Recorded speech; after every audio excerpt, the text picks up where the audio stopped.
We're here. It's week one. The big question is, how many Bengals are too many Bengals? But we are the DFS show. It's myself, Jeff Bell, with my good friends Devin Knotts and Phil Alexander, back for another season. Year 3, I believe it is, the three of us together. And we are going to dive through the week one slate, the main slate on both FanDuel and DraftKings, hitting your cash games, your GPP plays, everything you need to know for this week. But we're going to start off with, Phil, you wanted to talk about a little bit about strategy in attacking week one. Wait, who are the Bengals playing? The Bengals are playing the Browns, Devin. Who are the Browns? Is that a football team? Okay. At one point in time, it might have been, but I think they moved to Baltimore. Oh, it's this one. Becoming a football organization. Is this one? So that is. Yeah, I don't know who this helmet is anymore. Anyway. Yeah, Phil, how do you approach a week one slate like this?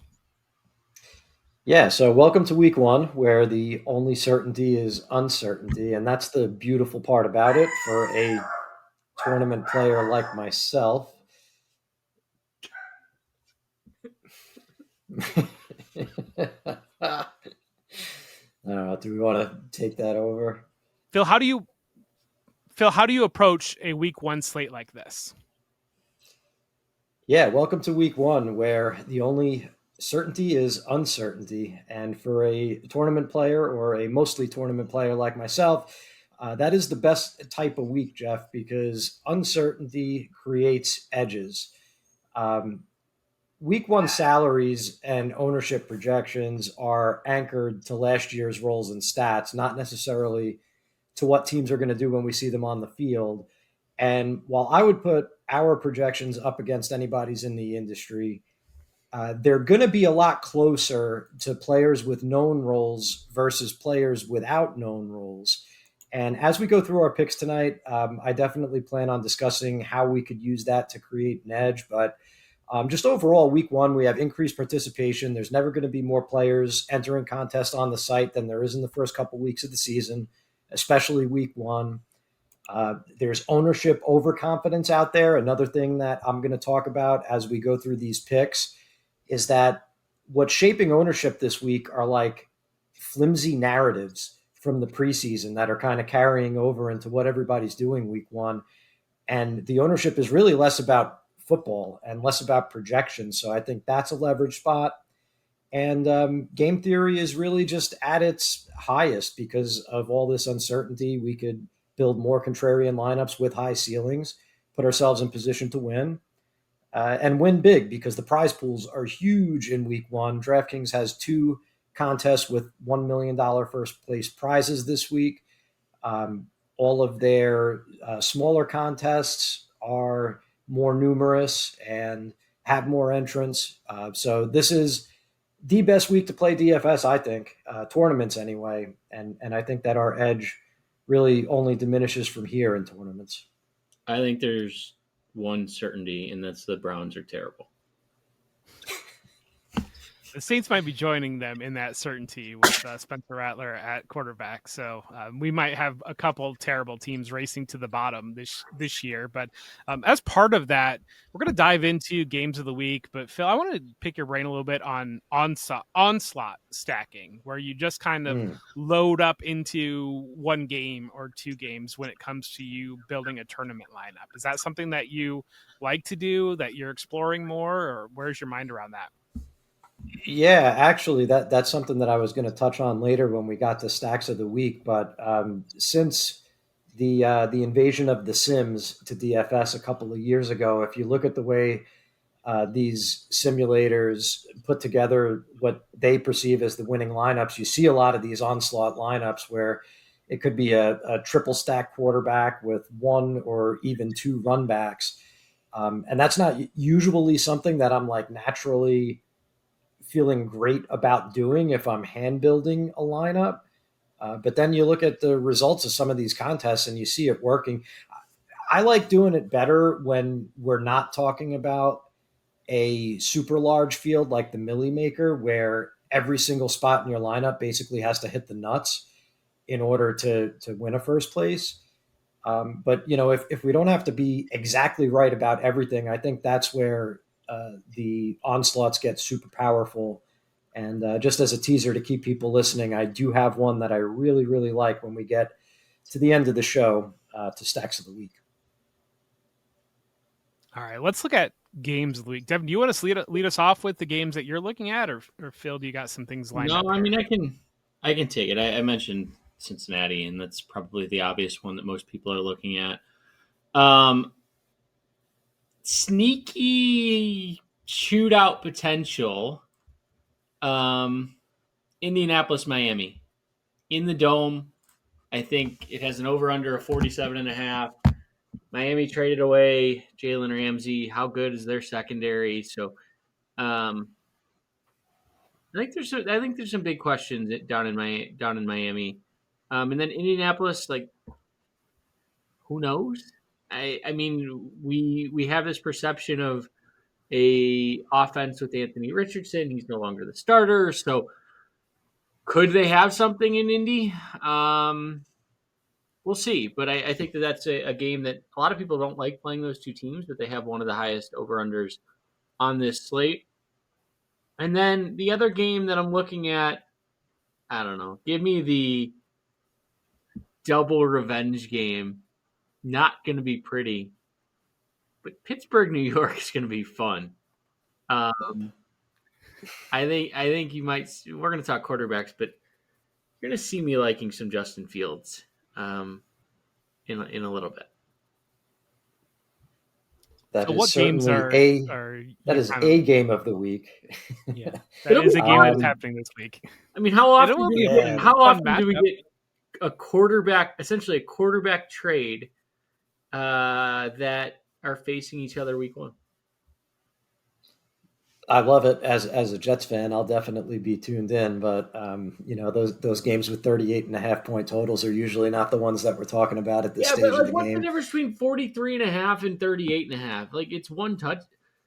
What I've realized watching the Ohio State Texas game last week, which was 14-7, soccer needs to rebrand, and every goal needs to count for 6, and then they need to do a penalty shot for an extra point, and soccer popularity in America would go up exponentially. It's a 2-1 game. In America would make it more popular, yes. Week one does tend to lead to unders, though. So, I understand maybe they're picking out a play. But, Phil, I know there are some plays that you're looking at. There's a couple more games. I don't know if Devin mentioned Bucks at Falcons with a 46.5 point total. You know I'm not mentioning that game. Friends don't let friends play Baker Mayfield. Oh man, how did I forget? Baker Mayfield is looking like every bit of the number one pick that he was. I mean, I could totally see that one turning into a shootout. Panthers at Jaguars has a high total. I know that one's going to catch a lot of ownership, certainly in cash games. And then Lions Packers was also up there. And interestingly, those are two good offenses that don't seem to be getting a lot of love from the crowd when I looked at the initial ownership projections, along with Dolphins Colts. Like Devin said, those were kind of the two that I highlighted that the totals are up there. They could definitely shoot out, but the crowd doesn't seem to be on them. You talked about flimsy narratives, lifting some things up. That might be kind of why there might be some fade on that Lions-Packers game between the departure of Ben Johnson and then the arrival of Micah Parsons, I think has scared some people off. But I agree with you. I mean, we know the amount of talent that both teams have on the offensive side there. I'll throw in 49ers Seattle. I think that Seattle's going to have a very good defense, and you're talking about Sam Darnold in that game, but I don't think that the 49ers will have a good defense. We've got Christian McCaffrey back. We finally get to talk about Christian McCaffrey again, so that's always fun when we get to do that. So that's another one that's on my radar. Wow. Added to the injury report on Thursday. Was he really? Yeah, about an hour ago. This was late breaking news from our Bob Harris, who is the late breaking news guy behind the scenes in the Football Guys War Room. Apparently, McCaffrey initially warmed up today as normal, but then he ended up leaving early. He was limited by a calf issue. Oh, we know that, the calf and the Achilles are closely related. He had the tendonitis thing. It's like Groundhog Day from week 1 last year. And now we're all scared. And it's unfortunate because I was going to talk a good deal about Christian McCaffrey this evening. But now we'll have to proceed with caution. I think the other one to keep an eye on is the Arizona side against the Saints. And the Saints do have some players that can create some big plays that maybe have some scoring there to keep pushing the Cardinals. But I do think the Cardinals could be in a position to have a lot of production there. But before we move on into our cash game plays at each position, please take a moment to like and subscribe to this channel so you never miss an episode. Feel free to comment with your questions and thoughts and just your approach on the week 1 slate and any other questions you have about DFS that we have here. But we're going to jump into our cash game plays. And Devin, I'm going to toss it to you first to start off with. You have already thrown out a potential quarterback that you're eyeing on this slate, but what are you looking at for your quarterback in cash game? Joe Flacco. 4,900. How are the Browns going to keep up? At 4,900, I mean, we saw when he was a starter in Cleveland. I mean, this is one of my top games to stack in general, just because I think it's a 38-17 type game. But that means that you're going to get 40 plus passes from Flacco, and the Browns can't run the ball like at all. So no Quinshon Judkins. Who knows? It's looking like he's serving like a fake suspension at this point, kind of agreed upon before he'll sign with the team. And Jerome Ford is not good at football. So I think it's going to be a case where you're going to see a lot of Judy, a lot of Njoku, a lot of Tillman, and it's a game that you're going to end up with not going to be pretty, but he's going to end up with 310 yards and at least a touchdown. I mean, Daniel Jones is the other guy that I like too. On the other side, I think that, or not on the other side, but in that price range, I just can't pay up this week given all the other options. So 5,100. We've seen him utilize his legs. Is he going to do that in Indy? Maybe, maybe not. But with no Ramsey, I think it's a secondary that I'm not afraid of in Miami. Phil, what are you looking at for quarterback in your cash lineups?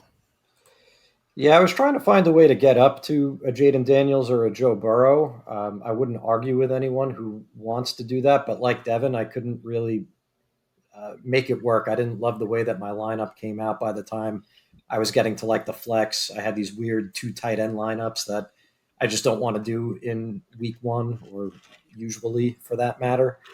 Joe Flacco skeeves me out a little bit. I get the case for him, but I mean, he's 40 years old. I know he could still rip it, and I know Stefanski trusts him to do it. And I know the Bengals defense is bad, so maybe I'm talking myself into it as I'm rambling on here. But I felt a little bit better about Trevor Lawrence at 5,300. I mentioned that game with Carolina has a pretty high total. The bull case is that Lawrence now has the Liam Cohen offense. They added the best wide receiver in this year's draft to either the best or second best wide receiver in last year's draft. And that Carolina defense, while they did improve over the offseason, it remains to be seen just how much they improved. And they let up like over 31 points per game last season. So Vegas has it right there with the other highest scoring games on the slate. I think from a floor perspective, I definitely prefer Lawrence to Flacco. If the goal is like 18 to 20 points, I think he's safe for it. Have you watched Trevor Lawrence play the last 2 years? Well, he was hurt last year, and he found a way to compile stats in those other years. So, okay, agree to disagree. Russell I think Wilson is what they say. Kind of Russell Wilson's sitting there at 50 or at 5,000 flat, just right above Flacco in price. There's a chance he could run one in, and that's similar, probably game script where with the Giants chasing what should be a strong Commanders offense. But I hear you guys on those two plays. I think that those are really good call outs there. Let's move over to running backs now. And Phil, maybe it was Christian McCaffrey, but maybe it's not now. But what are you going to look at for running backs in your cash lineups? Right. So the McCaffrey thing really throws the entire slate for a loop, because I was going to say that the only thing that was preventing him from being like the no-brainer lock it in type of pick was injury concerns, but we don't have those in a 1 week season like the one that we're playing here in DFS. But now we do. So it remains to be seen what the news is going to look like as we head into the weekend on McCaffrey. But my thinking there was that he's healthy. 2 years ago, he outscored the next closest running back on DraftKings by like 115 points. And his salary was like 25% less than it was back then. It was just a discount on the best player with the best role in the game. So we'll see what happens with McCaffrey. But regardless, I think there was two other guys that are looking strong for cash. One is Chase Brown. Devin had called out that Cincinnati Cleveland game as being a 38-17 type of score. And I think if that's the case, Chase Brown is going to see a ton of carries. His salary is kind of lagging behind his season-long ADP at only 6,600. And he has a lot of touchdown equity in a game script like this where the Bengals are heavily favored. And even if it goes the other way, like let's say Joe Flacco has a really good game or he needs to keep pace with Burrow, then you're going to see Brown involved as a receiver, just like he was last year when the Bengals were in those helter-skelter game scripts. So I think he is kind of game script independent and a good play for cash and a pretty good play for tournaments. And then the other guy was Devin Achane at 6,900. And this is kind of where I see the first flimsy preseason narrative. People out there are trying to make Ollie Gordon a thing and talking like he's going to run in tandem with Achane. But like Mike McDaniel's job is already on the line. Like, do you think he's rushing to give a sixth round rookie meaningful carries at the expense of Achane? Like, people are scared that Achane was put on the shelf during the preseason, but I think that was with the goal of, hey, let's put him in bubble wrap so he's ready in week one and we could feed him all the carries and touches that he could handle. And we know that Achane could get there either through efficiency or volume, and he has a chance to do both. So he's another one that I think is viable in both cash and tournaments this week. Did anyone watch Ollie Gordon play last year? I'm not sure if Alec Gordon watched himself play last year, to be honest. Not the same guy as 2 years ago, I'll tell you that. Devin, what are you leaning in terms of running back for your cash lineups? Yeah. The name that I keep going back to, and it's ugly. It's really ugly. But it's Jaylen Warren at 5,200. All signs are pointing he's going to be the lead guy in Pittsburgh. It doesn't seem like he's going to have as much competition as I think some people thought he was going to early on. The Jets are a team that you really want to run the ball against more so than throw the ball. Is their pass defense a little bit overrated? Yes. But at the same time, it's still very, very good. So I think he's a guy that at 5,200, he can catch the ball out of the backfield as well. So I think he's a guy that I'm certainly looking at. Chase Brown, I echo all the sentiments there. A guy that I'm looking at is Chuba Hubbard at 6K. Consistent. He's just consistently a solid cash game play every time I play him.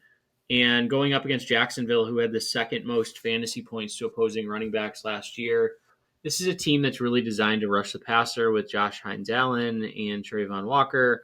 They have some issues up the middle. So I think Hubbard is a guy who continuously goes under the radar. I'm not a Bryce Young believer. I know that some people think a big year is coming. He looked fine last year. didn't look anything special. He just didn't look like he was a Make-A-Wish kid trying to play quarterback like he was his rookie season. So ultimately, I think Hubbard is in line for a big day. And then the last name I'll throw out there just because it's fun is Travion Henderson at 5,500. Price is too good.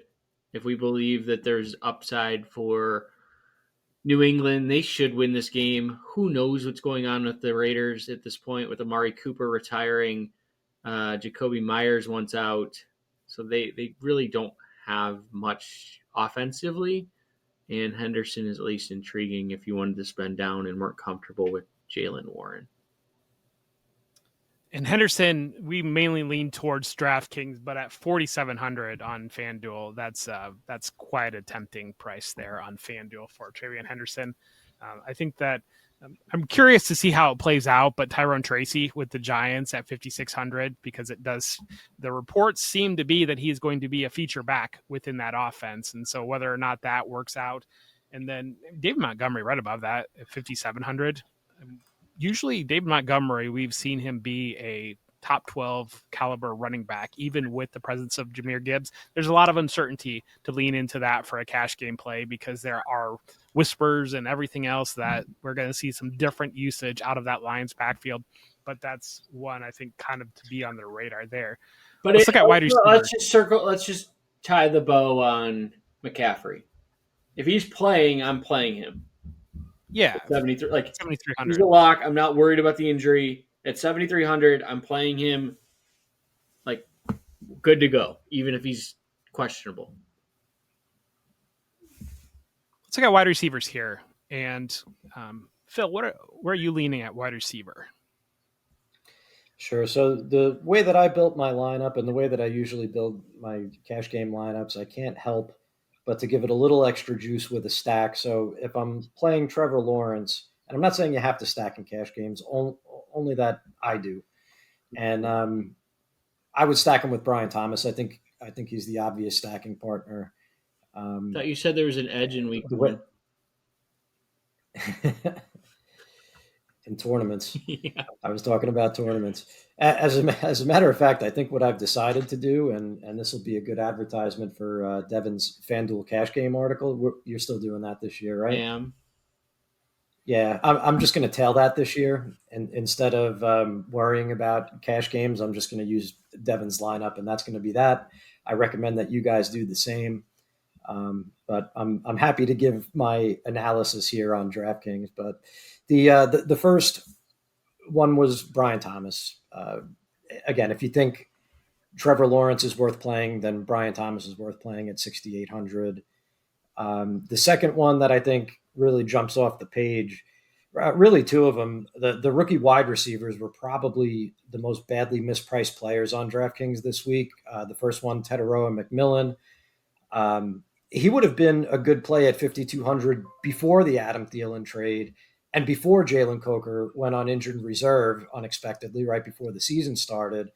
Like now his target competition is Xavier Legette and Hunter Renfrow and Jatavion Sanders, who knows, there's something that could be said for each of those guys. But I have a hard time seeing how McMillan isn't targeted like 10 times in this game. And at 5,200, you're not going to find that too much elsewhere. And then at less than McMillan, at 4,600, you've got Emeka Egbuka. He's my personal favorite rookie wide receiver this season. And very similar to McMillan, before the season started, everything just kind of broke in his favor. Chris Godwin delayed recovery from his ankle surgery. Jalen McMillan got hurt. So now you got him and Michael Thomas. And, there's flimsy preseason narratives, and then there's preseason narratives that you should lean into. And Egbuka, like just lighting training camp on fire and the preseason, the drumbeat has been so steady since the spring. And on top of that, supposedly last year at Ohio State, he was still recovering from a tightrope surgery on his ankle, and he wasn't 100%. So now he is. So if he could add some explosion on top of what he was doing last year at Ohio State, He's got all the potential in the world. And then I guess I would just kind of throw two other names out there that are pretty obvious. But if you're going to flex a wide receiver, so I guess this would be if McCaffrey doesn't play, I would probably be more likely to flex a wide receiver. I think Drake London is mispriced at 6,500. Very small sample, but in 3 Michael Penix Jr. starts last season, London had 22 catches, 352 yards, 2 touchdowns on 39 targets. That's 13 targets and 117 receiving yards a game. So Penix certainly likes him. And if you could get up to Malik Neighbors at 7,000, we know that guy's a target magnet too. I think he's cash game viable. That's all I got. Yeah, it's Drake London for me. He's my number one guy this week. I am buying the narrative. I think he's underpriced. I think he should be in the low sevens. Tampa Bay's secondary is brutal and has been for a while their run defense has been very good. So that's where I'm starting. I'm fine with the Mecca Ibuka. If you need to go that route, cool. McMillan, I like the player. Again, I just don't know that I trust Bryce Young enough. He might be a guy that I'm okay with going against the field if he's going to be popular, and taking in Igbuka over him, or even like a Stephon Diggs at $100 more. I know at least here at Footballguys, there's quite a few people who are high on Diggs and his potential. So Drake May, I trust more than Bryce Young. I want to ask Devin, do you think it's entirely too risky to play two of these rookies in a cash game lineup, sight unseen like that? No, I think it's fine. Okay. I mean, I don't think there's anything. I don't think there's any. I mean, at the end of the day, we're looking at like a. It's really simple to say, but it either works or it doesn't. And like one of these guys could have a big enough day that it makes up for the other one struggling.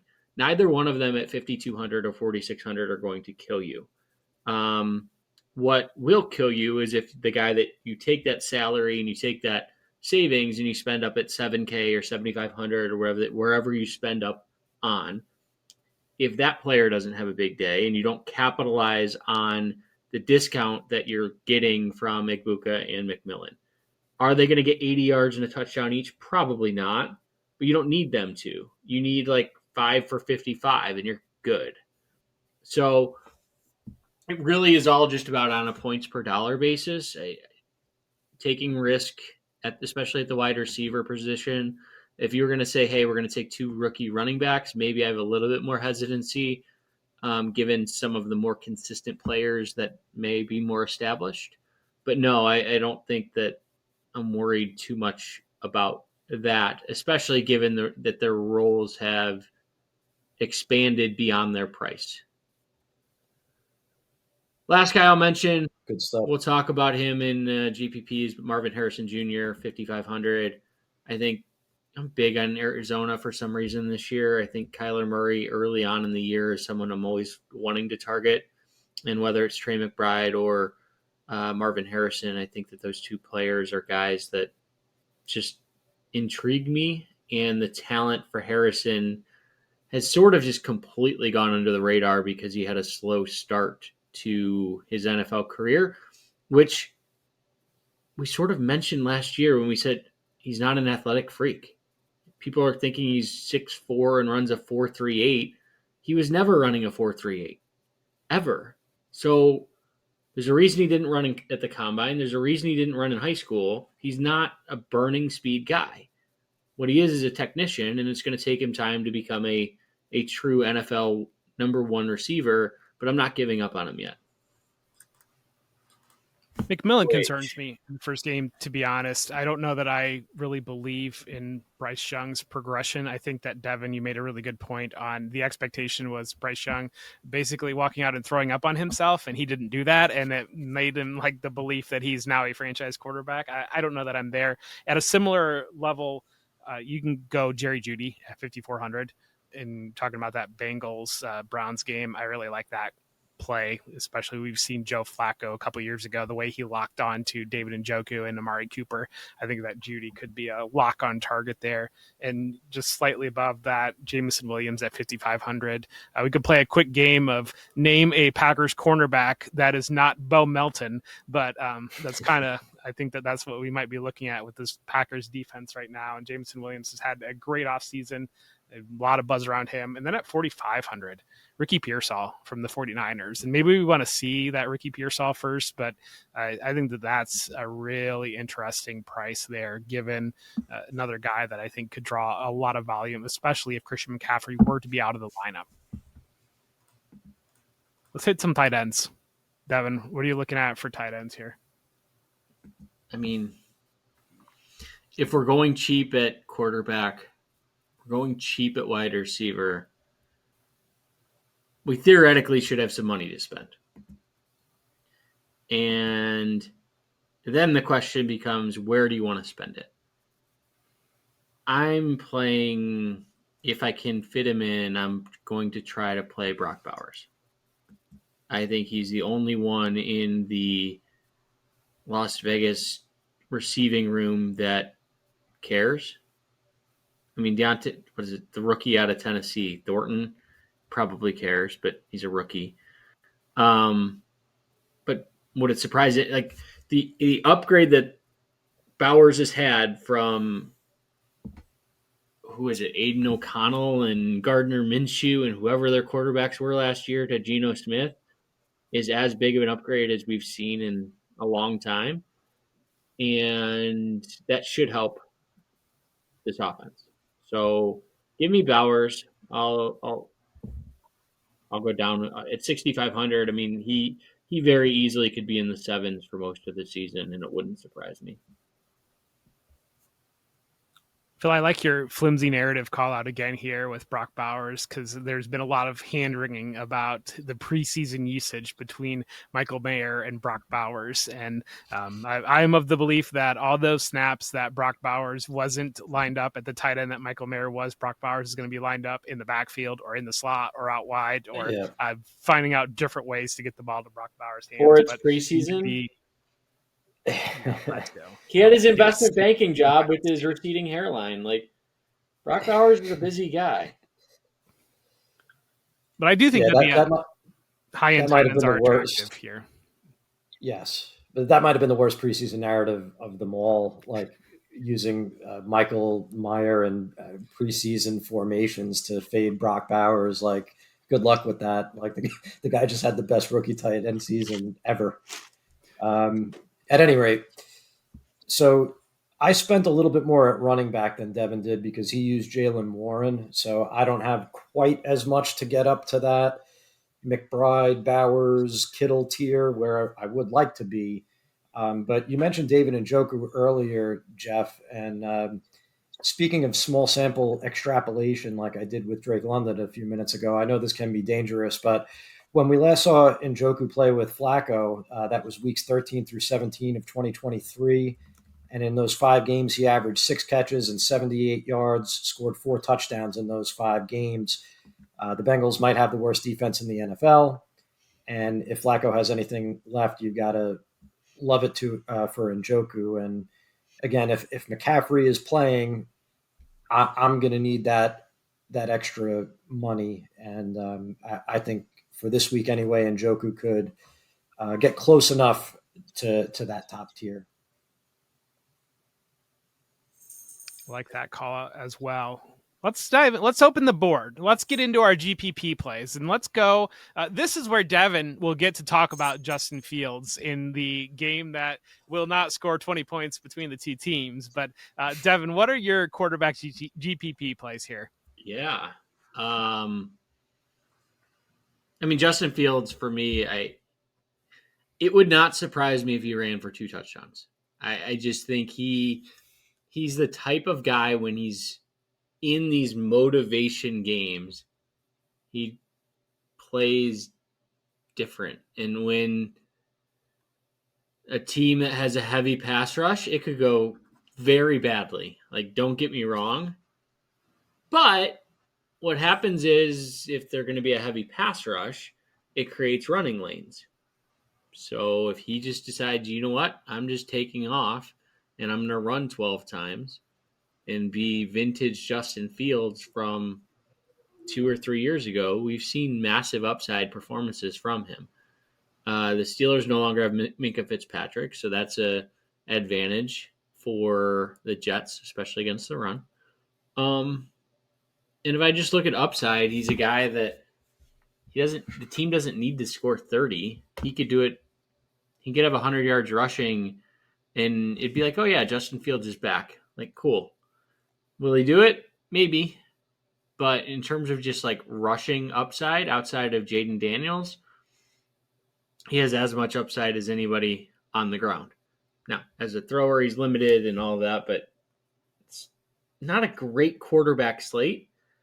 Like, would I rather have Justin Fields at 5,400 or CJ Stroud at 6,000? Like, if I'm just looking at quarterbacks in that price range, or Bryce Young at 5,700, like, there's no way I'm taking those guys who, I don't know, don't seem to me at least have the upside that a Fields does. The other guy I'm going with is Drake May, 5,500. Similar story, runs a little bit, but if I'm trying to find quarterbacks in week one that are underpriced compared to where they may be 3 or 4 weeks from now, and paying a premium for a Daniels or a Burrow is going to be hard as it is. So, and I would love to play Bo Nix, but at 6,300, there's no way. So I'm looking at upside in like the 5 to 5,500 range, and that's, to me at least, Drake May and Justin Fields because of the rushing upside. If you want to go Joe Flacco, again, I mean, 300 yards and 3 touchdowns could get you there. If this game just turns into an absolute shootout, and you could pair, if you want to talk about one of those big game stacks, you could pair him with Chase Brown and one of the Bengals receivers and stack him with a Browns receiver and just go all in on that game. We've seen that type of performance between Cleveland and Cincinnati frequently over the years, where all of a sudden it should be a low-scoring game and it's 41-38. So those would be the 3 that I'm looking at this week. What's on your board, Phil? Yeah, so Devin touched on a couple of them. I'm definitely on board with Joe Burrow. I think if I was only making one GPP lineup this week, I would think long and hard about making it a Burrow stack and stacking up that game. I do like the idea of putting Chase Brown in there to differentiate it, because you're going to be up against Can you stack really the nothing game but with Burrow, though? Sure, because the Browns are cheap enough, Okay. and there's enough value elsewhere that you could make it work. Yeah, I mean, So I guess I think that the only one's reason I said stack it with Flacco is because I feel like the lineups that have Burrow are going to be extremely similar, right? There's only so many value options that you can go with, and if you go with like Flacco, Chase Brown, and a receiver from the Bengals, I think it gives you a little more option. I hear the point, and you're certainly the GPP expert, but I don't know. I just think you're going to have duplicate lineups maybe if you go the Burrow route. I agree with you. I think you're going to see a ton of Burrow Chase. You're going to probably see a little bit less Burrow Chase Higgins because of the cost. Yeah. But I think that one way to do it would be to include Brown. I think so few people include running backs in their quarterback stacks that's a good way to do it. And if we're playing that game to score a lot of points, and we're assuming that Cleveland is going to keep up, then Brown is going to be involved in the passing game. He had 4 receiving touchdowns last year, so that's a little bit more correlated than most people probably think. And I just see a 40-point ceiling on Burrow, and there's not too many people you could say that about. So I do like him. You mentioned Daniel Jones for cash games. He was more of I was thinking of him more as a price pivot off of Lawrence, who I expected to be a little bit chalkier. I thought Lawrence might actually come in with as much as like 3 times the ownership. And if that's the case, we always have to ask ourselves, is Trevor Lawrence 3 times more likely than Daniel Jones to be the guy that's in a first place GPP lineup? And I think the answer to that is definitely not, for all the reasons that you said when I called out Lawrence as a cash game play, right? He's Trevor Lawrence. He hasn't played very well recently. So Jones is a flawed quarterback, but if you look at his career game logs, even last year when he played so poorly that he got himself kicked out of New York and off of the Giants, he still had a 25 point DraftKings points performance. I mean, he's got a lot of ceiling games on his resume. We know he's going to rush for 25 to 50 yards. And Devin touched on that Miami defense. Like the back end of that, they could rush the passer, but the back end of that defense looks so horrendous that I think they looked at it a couple days ago and they were like, what are we going to do? And they got Rasul Douglas off the street. He's like 30 and he's coming off of a bad year. And he's been on the team for a few days. That's their best cornerback for my money. And what I really like about Jones for GPPs is that you've got Michael Pittman and Josh Downs. Both of them are below $5,000 in salary. Both of them project for less than 5% ownership. So now you got this super, super cheap double stack. You could throw a Miami player back in there or not, but from there you could just play chalk. And if that hits and that Miami defense is as bad as it seems like it might be, that's one of those things that you want to get out in front of.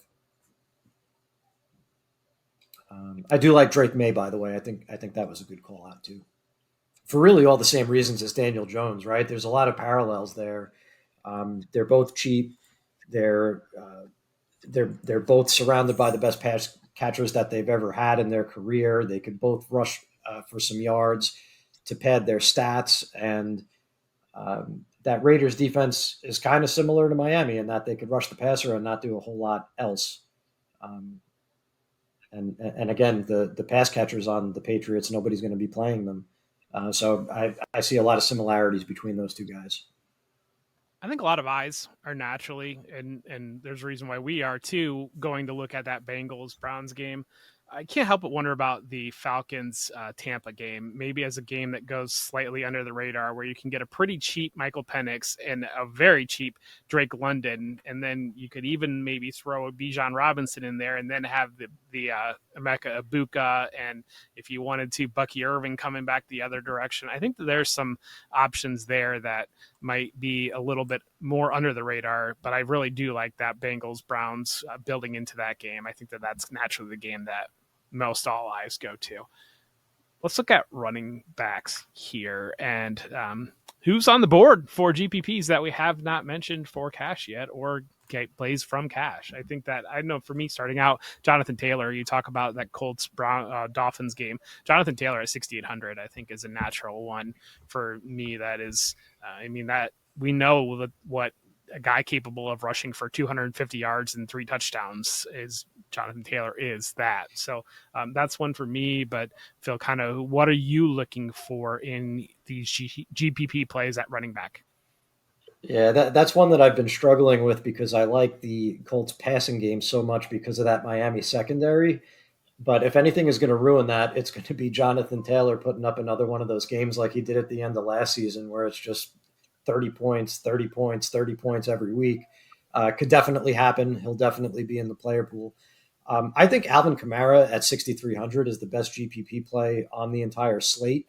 I think that people are writing him off because they're scared that the whole thing is going to collapse under Spencer Rattler. But he played 3 games last year with Rattler, Kamara did, and he drew 26 targets in those 3 games. So I think that'll play just fine on a PPR site. And I think people are forgetting too, and shout out to Dan Hendry, who made a really good season-long case for Kamara earlier this offseason. But these stats are from our buddy Dan. Kamara was the cumulative running back 3 on DraftKings through Week 13, trailing only Saquon Barkley and Derrick Henry before he got hurt and went out for the season. He was pacing for 1,861 total yards and 84 receptions. I mean, that's a monster season. And he's got this Arizona defense that allowed the 8th most yards per carry last year. They completely retooled that front 7 over the offseason with the goal specifically of stopping the run, but it remains to be seen what they're going to be capable of doing. The Saints' offensive line also got better over the offseason on the interior and in the NFL draft. And they've got Kellen Moore in town. So I think that Kamara's got a ceiling, and he's borderline cash game viable at 6,300, I think, as well. And then the other guy I really, really like is Kenneth Walker at 5,900. This is where I'm again going to push back on what I think is a flimsy preseason narrative. I think it's a lot like the Dolphins putting Achane on the shelf for the preseason. This guy is going to be central to their offense, and they didn't want to get him hurt, so they didn't run him out there too much. They managed him. They had a plan, they said, and I think the plan was to save Kenneth Walker for the regular season. There's a narrative out there that Zach Charbonnet is going to cut into his role. There's just a lot of narrative, but I think at the end of the day, Kenneth Walker is just a crazy natural fit for what Clint Kubiak wants to do with that outside zone scheme that looked really, really good in the preseason. And Walker is possibly the best big play running back in football. So love him, love the price, love the matchup against the 49ers defense that just absolutely folded last season. I think that could be a good one.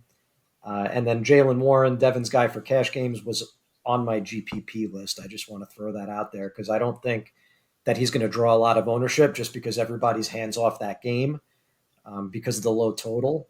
And it is a great price. And I think that's another one that pushes back on narrative, right? Everybody was drafting Caleb Johnson for the duration of the offseason, even right up until the end. I mean, Johnson was still going pretty high, but they extended Warren. Mike Tomlin called him the feature back. I mean, at what point does the evidence just mount up? So at 5,200, he might be the cheapest feature back on the slate. And he catches passes, so we like it on DraftKings. Ooh, do tell. Go ahead. Austin Eckler, 4,800. Speaking of narrative, I like that one. Everyone wants this Bill Cosby guy to Bill Cosby, that's some slander. Yeah, get out of jail or whatever the guy's name is. I don't believe that this is a backfield that is going to be nearly as split as some people think. I think that Eckler has 5 reception upside, maybe even 6 if he's lucky. And who are they going to trust in the red zone? And I mean, maybe if they get up, they're going to trust some of these other guys that they have, but I think it's going to be Austin Eckler early on to set the stage, and they're going to work the other guys in for future weeks. But at 4,800, you could certainly nobody's going to play him because I think people are going to play Warren more than Eckler as we stand on Thursday, but nobody's going to want to go that cheap. And if he has a touchdown, 5 catches, 50 yards, that's 16 points. You're getting there, especially if some of those bigger dollar players hit. Curious the thoughts in general here on Bill on Ja'Cory Krosky-Merritt, because maybe had lineups locked like a week and a half ago, he probably might have been the most rostered player in GPPs, but I think maybe some of the shine has come off of that a little bit. But you gave thoughts there with Austin Eckler. I mean, if you wanted to pivot at the same dollar point, Chris Rodriguez is 4,000, and he could fall into the end zone 2 or 3 times against the Giants. You never know. But I mean, we're on the way to Javonte Williams falling into the end zone multiple times against the Eagles already. So that's kind of how goofy things can work out in the NFL. Nick Chubb at 5,200. I think, Nick, you talk about a narrative about Nick Chubb being washed and everything else, and people are trying very hard to make Woody Marks a thing, but I would say that the next positive report I've seen on Woody Marks out of camp would be the first positive report I've seen on Woody Marks out of camp. It does seem to be that Nick Chubb has some pretty good odds of being the feature back for the Texans. I think that would be maybe a little bit more of a lower scoring game, but when we're looking at GPPs, I mean, there's certainly some big names on the Rams side that if you wanted to step into that Texans game. Wide receivers, Devin. What do you got for wide receivers? Yeah, I mean, I mentioned Marvin Harrison. I think he's a tremendous one. I'll go quick because we're running long.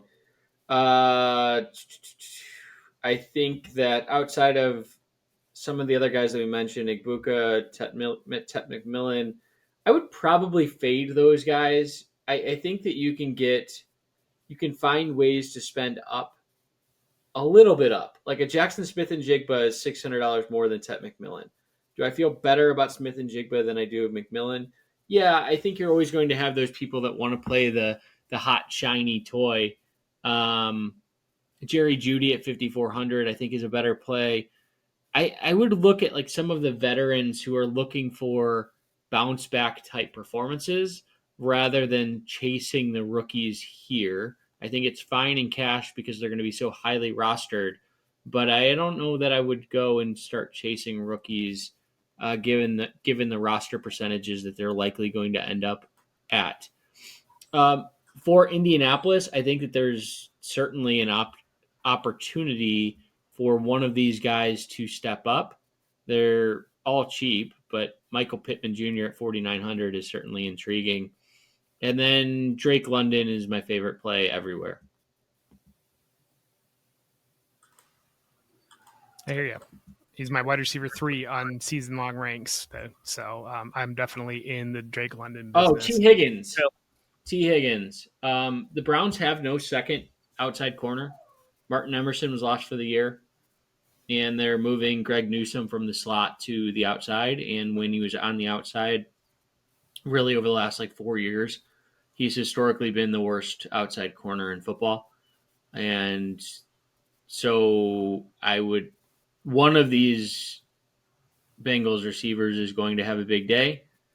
And I'm just going to take a chance on Higgins because I think Chase is going to be a lot more popular. Yep, agree with that. My favorite guy, and it goes to what Devin was saying about fading the rookies in tournaments. With everybody looking at Igbuka in Tampa Bay, I think Mike Evans is going to go overlooked. He's kind of like the Alvin Kamara of wide receivers this week. He's old, he's boring, but he has a real chance to lead his position in scoring. We have a sample from recently of the Tampa Bay offense without Chris Godwin on the field, and it was Evans from week 12 on after he came back from his own injury last year. In those games, he averaged 7 catches, 96 yards, and he scored 5 touchdowns, went over 28 DraftKings points 3 times. So bankable volume, potentially high-scoring dome matchup against Atlanta, proven spike week upside, 6,600. He's not that expensive. So I do like him. You're just trying to get a text from Joey Wright thanking you for your Mike Evans. I would gladly receive that text from Joey. Always like hearing from him. My next guy is Tyreek Hill. And this is an interesting one because I think I saw Jeff feels a little bit differently about Tyreek Hill this year than I do. But this is another one of those weird, how many fantasy analysts have come with the take that there's weird vibes around Tyreek Hill? I can't tell you how many times I've read that Tyreek Hill is giving bad vibes. What does that mean? Has he ever had good vibes? Dating back to college? Right. You're right. He's a bad vibes kind of guy. He thrives on bad vibes. I want his vibes to be terrible. But he's 1 year removed from averaging 25 DraftKings points a game. The decline last year had a cause. He had a wrist injury. It required 2 surgeries this offseason. He played 6 games without Tua last year. The offensive line was broken. He's priced so far below his ceiling this week in a high-scoring game, potentially, with an Indy defense that ranked 28th in opponent yards per pass attempt last year. I don't think they fixed it much. Tyreek Hill is a great play to go against consensus, in my opinion. And Jeff, I don't know if you have any pushback on that at all, but if you do, I'm open to hearing it. GPP is the right place to talk about. GPPs against the Colts secondary, I think, is the right place in fantasy in general to talk about Tyreek Hill. Right. If he gets arrested before the game, is that an upgrade? all bets are off. That wrist will be again, and you never know what's going to happen. For me, when you talk about bet, it's Operation Shutdown is where I am with Tyreek Hill in general. But we know the speed should still be there, and I mean, a couple plays and he's in the end zone. Listen, it's not out of the realm of possibility, but again, we're playing for this week and this week only. I think that he will keep it going beyond this week before Operation Shutdown is engaged. Um, One more wide receiver that I have listed here, it's a rookie that we haven't talked about yet, and that is because I think he's going overlooked, and that's Travis Hunter. So you've got Travis Hunter at 5,000. We've got a chalky Trevor Lawrence, a chalky Brian Thomas Jr., but I don't see Hunter commanding a lot of ownership because everybody's looking at these other rookie wide receivers and they just can't bring themselves to play yet another one. And I'm of the opinion that Hunter was the best wide receiver in the draft. I think he has a chance to be like best athlete on the football field anytime that he steps on it. I always kind of gravitate towards those kind of guys. So I think he's a good way to differentiate your Lawrence stacks if you want to get in on that, or you could play him as a one-off because he's only 5,000, and I think his upside is sky high. Nico Collins, 7,400. I think Nico Collins could lead the slate in targets, and the Rams, we've seen big receivers like Nico Collins. That's where Juwan Jennings made his name against this Rams secondary as a big receiver down the field. I think that I want to throw out. I was surprised Matthew Golden hasn't been talked about. And Phil, I thought you were going there with Matthew Golden on that Travis Hunter lead in when you're talking about a rookie that's not been talked about. But at 4,900, it sounds like he's the number one receiver for the Packers. But a similar pivot in that same game, at 4,300, you can go to Romeo Doubs, and that's kind of scraping the bottom of the barrel, but giving you access to a potential Lions Packers shootout. I have major concerns about Jaden Reed being much of anything as this year progresses. And then so much attention around Tetero McMillan, but at 4,200, you can go with Xavier Legette. And I think Xavier Legette is going to be on the field pretty much as Tetero McMillan is, and lower price point. And he's generated some positive training camp reports as well. So that I think that will be way under the radar. And another likely under the radar name, Demario Douglas at 4,200 for New England there. I think could play in as well, get some volume out of the slot. We know the slot in Josh McDaniels offense can do some things, and it sounded like from day one of camp that Demario Douglas has been locked into that role. Tight ends. Do we have any darts that we want to throw at tight ends here in GPP Plays? We know Phil's taking Kyle Pitts. No Kyle Pitts for me this week. I'm paying up. I wanted to get a McBride, a Bowers, or a Kittle in my cash game lineup. I couldn't do it, so I'll be doing it in GPPs. I think that they'll all be like modestly owned. Like the thing is, they're going to cannibalize each other. So no one of them is going to be like super popular, but they'll all be in that like 13% type of range. Kittle will be super popular if McCaffrey is out. Oh, yes, definitely. I would argue that if McCaffrey's active, he might still be the best play of the bunch. But every one of those three guys, McBride, Bowers, and Kittle, just have the ability to separate so far from the rest of the other players at that position that it feels like this week might be a week where you need to have one of them in your lineup if you want to get close to the top 1% in the tournament. So I'm going to be looking for ways to work those guys in as much as I possibly can. Tyler Warren scores 2 touchdowns. Daniel Jones has a history of throwing to tight ends. Mm-hmm. Showcase your first round pick. So I think he's a guy who at least has upside.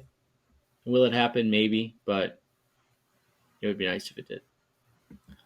My question was going to be, do you see him receiving those touchdowns, or do you see him being pushed into the end zone on those touchdowns? I think I'm curious to see if he gets that type of a Don't role. You put Anthony Richardson in for that, though? Like, is he better than... Well, I don't know. I don't know what they're doing with Anthony Richardson. Richardson might intentionally fumble because he's upset, but... Yeah. Latavius Sanders at 2,900. If you really wanted to go bottom of the barrel, again, talking about that Panthers Jaguars game. I think that that's a way that you can throw that into, even if you wanted to do it flex with some of these high end tight ends as well, just to get some cost savings. I think that Sanders is a really under the radar name that presents something at 2,900. Probably prevents some things as well. But let's go into our favorite stacks of the week. And Phil, we're going to give you first bat here. What's your favorite stack of the week? Sure. So I teased it at the beginning. I like a 49ers onslaught this week because I think that game environment is going under the radar a bit. I know that Seattle does have a good defense, but the way that I see it playing out is I mentioned Kenneth Walker being able to run all over the 49ers, and they're at home. And if that happens, you're going to have to see Brock Purdy throwing a lot of passes. And I think that you could stack him with McCaffrey because they correlate if McCaffrey is out there. Obviously, Kittle. And then I really like putting Jawan Jennings in that stack. I'm a big fan of Jennings' game. I thought he was awesome last year. And I think that with all of the time that he missed in camp, which might have been a whole lot of nothing because it seemed like it was at least as much about the contract as it was about him being hurt. So that being the case, you put Jennings in there, you're getting super low ownership on that stack. Number one, because it's so concentrated on one game. A lot of people just aren't doing that. But number two, no one is playing Jennings. No one's really playing Purdy. So it's a good way to smooth out the ownership on McCaffrey and Kittle. And you put Kenneth Walker in there, and I think you got a ton of upside. If that game plays out that way, Walker goes nuts early, and then Purdy is playing catch up the rest of the way. That could be a tournament winner right there, and you could play chalk the rest of your lineup. Phil's excited because he's just rambling at this point. I am. Low combined ownership, high projected points, even from a median standpoint. So that was 3 minutes I will never get back in my life. Sorry, folks. I got nothing else. Joe Flacco, Joe Flacco, Cedric Tillman, T. Higgins. Let's go. No guarantee that Tillman was the number one guy for a couple weeks there right after the Amari Cooper trade, and then he got a concussion. The range of outcomes for Tillman is massively wide. It could be a 0. It could be he's the number one guy, but we'll see. I'm going to go. I covered the Falcons training camp report for Football Guys preseason training camp reports. And I think that Michael Penix and Drake London is really potentially undervalued. Penix, I wish I could see some rushing out of there, but at 5,600, I mean, that's going to kill you at quarterback. Going up against the Tampa Bay defense, Tampa Bay offense, that should score some points. We see some of these NFC South games can get a little bit wacky back and forth, and I think the potential's there. You could play Ibuka coming back. You can play Nick Evans coming back. You can play Bucky Irving coming back. But having Drake London, I think Drake London is the best value on the slate, I believe. Discount plays. Devin, what's your favorite discount play this week? Let's go Cedric Tillman. I think he's a guy, again, I just mentioned him, and I hate going back to back. But 4,400, I think he's a good play. Austin Eckler, I mentioned, is also at 4,800, so I think he's a solid play. And then Stephon Diggs, 5,300. Probably going to be boring, probably going to get 80 yards, probably going to score a touchdown. What do you got, Phil? I'll go off the board a little bit. This is kind of like an injury contingent play, but we learned today that Christian Kirk is probably going to miss the first couple of weeks. So there's a pretty big target void there in Houston. And I think more people are probably going to look to Jaden Higgins because he was the higher draft pick. But I think that Jalen Noel at 3,800 might be the more direct one-to-one replacement for what Christian Kirk was going to do out of the slot. And I think that playing in the slot in the Houston offense is a pretty good place to be for volume. I think Noel is a good player. If I'm not mistaken, you guys rated him pretty highly, right, Jeff, in the draft guide back when. Day 2 pick. So, yep. Shout out to you, by the way. There was a nice job on that draft guide. Here, sir. You guys killed a lot of picks. And, Noel was one of them. So I think that he could be in line for some sneaky volume at 3,800. I'm going to go Xavier Legette. I think at mine at 4,200. It's my favorite discount play of the week. And we saw the Jalen Cokering of it all, and then now he's out of the lineup, and Adam Thielen's gone, and all the attention is going to be on Tedero McMillan. But from every indication, Xavier Legette has been in lockstep with McMillan as the other receiver there for Bryce Young. I think some of the underneath stuff, some of the quick stuff that might play into Bryce Young's game a little bit, plays into Legette giving the ball to him and allowing him to create after the catch. That's all we got. So, Devin, do you have any parting thoughts to send the people on their way for their week 1, any DFS they want to play? No, let's have some fun.